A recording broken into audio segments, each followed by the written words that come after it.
Hello hi Rusiya Shihab ചാനലിലേക്ക് എല്ലാവർക്കും സ്വാഗതം.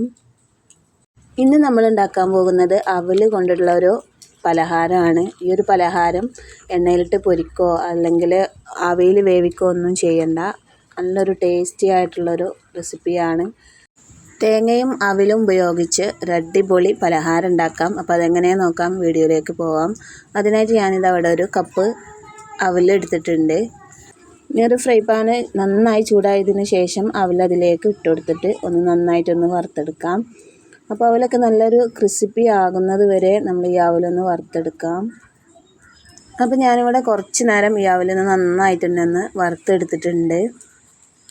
ഇനി ഇതിലേക്ക് ഒരു മുറി തേങ്ങ ചിരകിയത് ഇട്ട് കൊടുക്കാം. അതിനുശേഷം ഇത് വീണ്ടും ഒന്ന് വറുത്തെടുക്കാം. കൂടുതലൊന്നും വറുക്കേണ്ട ആവശ്യമില്ല. കുറച്ച് നേരം തേങ്ങ ഇട്ടതിന് ശേഷം നന്നായിട്ടൊന്ന് വറുത്തെടുത്താൽ മതിയാവും. അപ്പോൾ ഞാനിത് അവിടെ അവലും തേങ്ങയും കൂടെ നന്നായിട്ട് തന്നെ വറുത്തെടുത്തിട്ടുണ്ട്. ഇനി ഇത് നമുക്ക് വേറൊരു പാത്രത്തിലേക്ക് മാറ്റിയെടുക്കാം. നന്നായി ചൂടാറട്ടെ. അതിനുശേഷം ആ ഒരു ഫ്രൈ പാനിൽ തന്നെ നമ്മളിതാ ഒരു 3 ശർക്കര എടുത്തിട്ടുണ്ട്. അച്ചി ശർക്കര എടുത്തിട്ടുള്ളത്. അത് ചെറുതായിട്ടൊന്ന് പൊടിച്ചെടുത്തിട്ടുണ്ട്. അത് ചൂടുള്ള ഫ്രൈ പാനിലേക്ക് ഇട്ട് കൊടുത്തതിന് ശേഷം ഇതിലേക്ക് ഒരു ചെറിയൊരു കപ്പ് വെള്ളം ഇതിലേക്ക് ചേർത്ത് കൊടുത്തിട്ടുണ്ട്.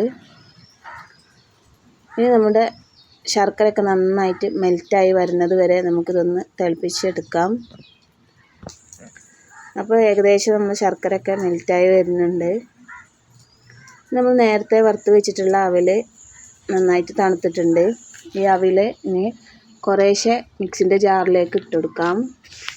ഒരു പകുതിയോളം അവലാണ് ഞാനിതിലേക്ക് ഇട്ട് കൊടുക്കുന്നത്. ഇതൊന്ന് പൊടിച്ചെടുക്കാം. നന്നായിട്ട് തന്നെ ഒന്ന് പൊടിച്ചെടുക്കാം. ഞാനിതാ ഇവിടെ പൊടിച്ചെടുത്തിട്ടുണ്ട്. നന്നായിട്ട് പൊടിയായിട്ടുണ്ട്. ഇത് വേറൊരു പാത്രത്തിലേക്ക് ഇട്ട് കൊടുക്കാം. ബാക്കിയുള്ളതും കൂടെ ഞാൻ മിക്സിൻ്റെ ജാറിലേക്ക് ഇട്ടിട്ട് ഒന്നുകൂടെ ഒന്ന് പൊടിച്ചെടുക്കുന്നുണ്ട്. അപ്പോൾ നമ്മൾ ചാനൽ ആദ്യമായിട്ട് കാണുന്നവരാണെങ്കിൽ ഒന്ന് സബ്സ്ക്രൈബ് ചെയ്യണം. തൊട്ടടുത്തുള്ള ബെല്ലൈക്കണും കൂടെ ഒന്ന് പ്രസ് ചെയ്യണം. അപ്പോൾ ഞാൻ ബാക്കിയുള്ളതും കൂടെ പൊടിച്ചെടുത്തിട്ടുണ്ട്. ഇനി ഇതിലേക്ക് ഒരു 1/4 ടീസ്പൂൺ ഏലക്കായ ഇട്ട് കൊടുക്കാം. 1/4 ടീസ്പൂൺ പെരിഞ്ജീരകം ഇട്ട് കൊടുക്കാം. പിന്നെ നമ്മൾ ഉരുക്കി വെച്ചിട്ടുള്ള ആ ശർക്കര പാനീയം ഇതിലേക്ക് ചേർത്ത് കൊടുക്കാം. കുറേശ്ശെ ചേർത്തെടുത്ത് നന്നായിട്ടൊന്ന് മിക്സ് ചെയ്തെടുക്കാം. ആവശ്യത്തിനനുസരിച്ച് നമ്മൾ ചേർത്തെടുത്താൽ മതിയാവും. അപ്പോൾ ഞാനിതവിടെ കുറേശ്ശെ ചേർത്ത് നന്നായിട്ടൊന്ന് മിക്സ് ചെയ്തെടുക്കുന്നുണ്ട്. കുറേശ്ശെ ശർക്കര പാനീയം ചേർത്തതിന് ശേഷം ഈ ഒരു പരുവത്തിൽ ആവുന്നത് വരെ നമുക്കിതൊന്ന് മിക്സ് ചെയ്തെടുക്കാം. ഇനി ഇതിലേക്ക് നെയ്യാണ് ചേർത്തെടുക്കുന്നത്. ഒരു 1/2 ടീസ്പൂൺ നെയ്യ് ചേർത്ത് കൊടുക്കാം. 2 കഷ്ണം നെയ്യാണ് ഞാനിതിലേക്ക് ചേർത്ത് കൊടുത്തിട്ടുള്ളത്. ഇത് നന്നായിട്ട് തന്നെ ഒന്ന് മിക്സ് ചെയ്ത് കൊടുക്കാം. ഞാനിത് അവിടെ നന്നായിട്ട് മിക്സ് ചെയ്തിട്ടുണ്ട്. ഇനി ഇതിലേക്ക് ചേർക്കേണ്ടത് കുറച്ച് നട്ട്സുകൾ ചേർത്ത് കൊടുക്കാം. എന്ത് നട്ട്സായാലും കുഴപ്പമൊന്നുമില്ല. കാഷ്യൂനട്ട് ഉണ്ടെങ്കിൽ കാഷ്യൂനട്ടും അല്ലെങ്കിൽ ബദാം, പിസ്ത അല്ലെങ്കിൽ കടല എന്തായാലും ചേർത്ത് കൊടുക്കാം. ഞാനിവിടെ കുറച്ച് ബദാമും പിസ്തയും ചെറുതായി കട്ട് ചെയ്തതാണ് ഇതിലേക്ക് ഇട്ട് കൊടുത്തിട്ടുള്ളത്. അതിനുശേഷം ഇത് നന്നായി ഒന്ന് മിക്സ് ചെയ്തതിന് ശേഷം ഇതുപോലൊരു ടോപ്പ് എടുത്തിട്ടുണ്ട്.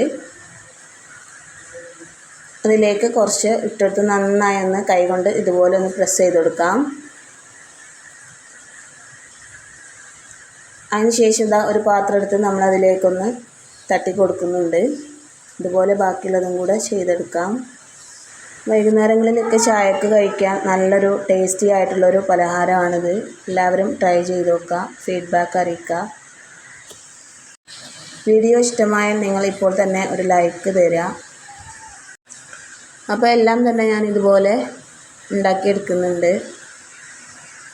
അപ്പോൾ ഇന്നത്തെ വീഡിയോ ഇത്രയേ ഉള്ളൂ. പുതിയൊരു വീഡിയോയുമായി നമ്മൾ വീണ്ടും കാണാം. അതുവരേക്കും ഗുഡ് ബൈ.